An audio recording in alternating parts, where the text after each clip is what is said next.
Luffy est-il homo? Voilà une question que l'on est en droit de se poser. Beaucoup crieront à l'hérésie, que c'est du grand n'importe quoi, mais certaines petites choses me font penser que c'est bien le cas. Premièrement, n'avez-vous jamais remarqué que malgré les formes de Nami et Robin, Luffy reste toujours de marbre? Vous pensez ridicule de se fier à ça, et que cela ne veut rien dire? Pourtant, quand on voit les réactions de Sanji, voire même de Brook à leur égard, on est à même de se le demander. Oui, je sais que Sanji n'est pas une référence, car il réagit comme ça avec toutes les belles filles, et Brook demande à voir les dessous de ces jambes demoiselles systématiquement. Mais pourtant, Usopp aussi a des réactions d'intérêt envers les femmes.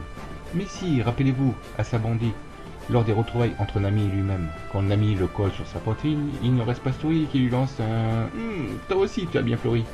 Il en va de même à Trailer Park.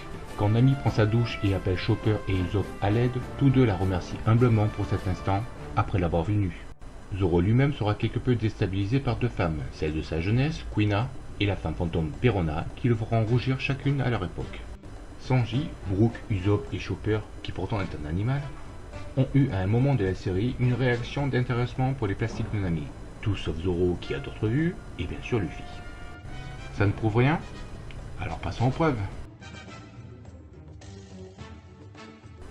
L'arc Alabasta. Oui, je sais, c'est loin, mais faisons un petit rappel de ce qui s'est passé. Dans cet arc, Luffy va faire la connaissance d'un homme qui plus tard deviendra son ami, le bien nommé Mr. Two, de son nom Mr. Bonclé. Bonclé, ou Bobon, comme le nomme Luffy, dispose du pouvoir du Travelo, ce qui lui permet de reprendre le visage de tout ce qu'il touche et de maîtriser un art de combat farouche.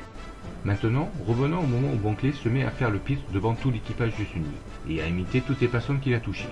Parmi celles-ci, il y a Nami, et c'est la seule fois où Luffy va avoir une réaction d'envie envers elle. Pourquoi? Pourquoi avoir une telle réaction quand quelqu'un l'imite, et pas avec la vraie? Ne serait-ce pas parce que c'est Bonclé, un Travelo qui le fait, et que, inconsciemment ou consciemment, Luffy sait que c'est un homme? De plus, par la suite, pourquoi Luffy devient-il ami avec Bonclé, et après à Ipendol avec Buggy? Ne serait-ce pas parce que tous les deux sont maquillés? Il en va de même pour Iwa, la reine ou plutôt le roi des Travelots. Il devient son ami sans se faire prier, non? Vous trouvez que c'est tiré par les cheveux? Que j'abuse et que cela n'est pas une preuve? D'accord, on passe à la suite. L'île des Gaia Kunja. Bien sûr, tout le monde se souvient de cet arc, avec des scènes cocasses où Luffy s'est fait tripoter partout, mais vraiment partout, par une horde de femmes curieuses.